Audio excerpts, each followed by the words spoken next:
was very close to my grandfather. He loved hunting and fishing and to be in the big woods. So he started taking me and my brother out into the basin when we were just 9 or 10 years old. In those days, you wouldn't see anybody. Like today, you go out there and during the deer hunting season, there'd be a lot of cars and trucks and people all over the swamps and rivers. In those days, you'd hardly see anybody at all. And people didn't know about the Achafalaya Basin. It's just a beautiful, unspoiled place. It's the only beautiful, unspoiled, relatively unspoiled place of natural wonder, you might say, that I know of, where people make a living. But the whole culture of the people there became a great interest of mine, and one of my books concerns that only, people making a living in the Achafalaya Basin. It's the only place, as I tell people, where I feel completely at home. It's quiet and beautiful in every season, with its own, each season has its own beauty. I started picking up driftwood in the Achafalaya Basin. I didn't have a job. I was totally unemployed, and I wasn't trained, I felt, for anything but teaching. I started picking up driftwood, and a friend of mine, an ex-student of mine from USL, gave me a camera that somebody had given him in payment of a debt, and he was not a photographer. It was a nice old Mamiya twin lens medium format camera. So I started taking it with me while I was looking for driftwood. I was making a better living selling driftwood to flower shops and nurseries than I had made teaching in the college level. But anyway, as sad a story as that is, I started seeing a lot of beautiful things that I wanted to show people. You know, sunrise in the Achafalaya Basin is a special time, especially when there's fog on the water and the sun is just right and some clouds to catch that red light and all that.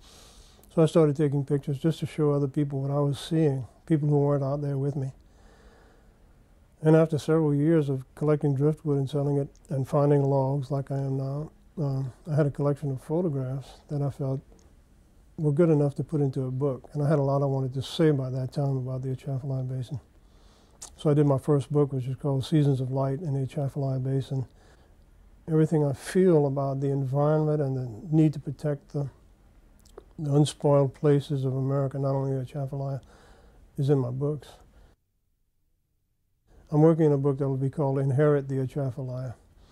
I want to go back into history and try to explain the importance of that kind of environment to the people that live there and the people who live around it. And it'll be a bigger book than I've published before. It'll have color and black and white photographs.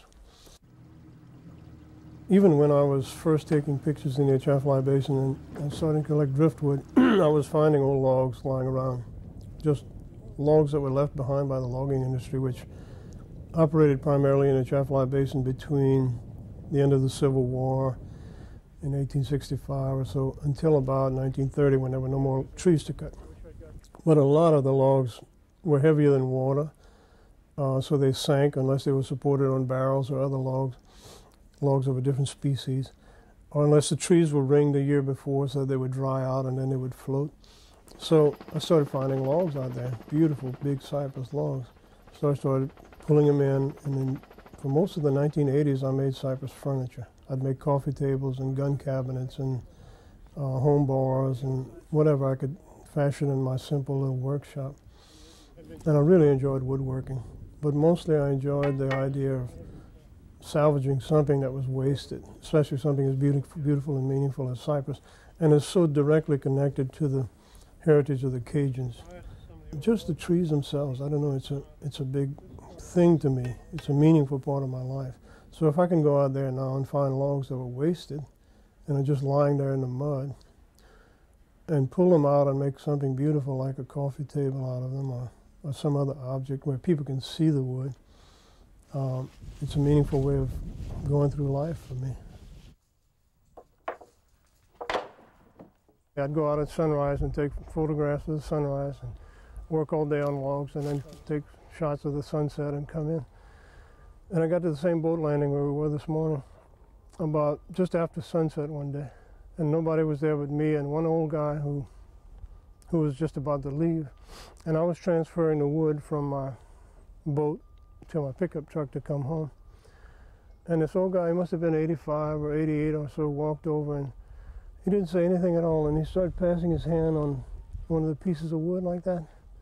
And in this really reverent voice, he said, "That's that old cypress." And I said, "Yeah." And that was it. I never saw him again.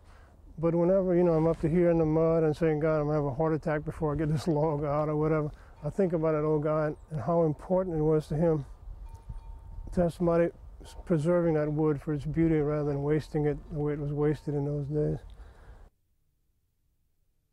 So part of my role, I guess, is to show people who are interested in the beauty of the Achafalaya, things that I see that they don't have an opportunity to see through photographs, and to write about it, to try to tell them, in my mind, why it's meaningful. So I keep on.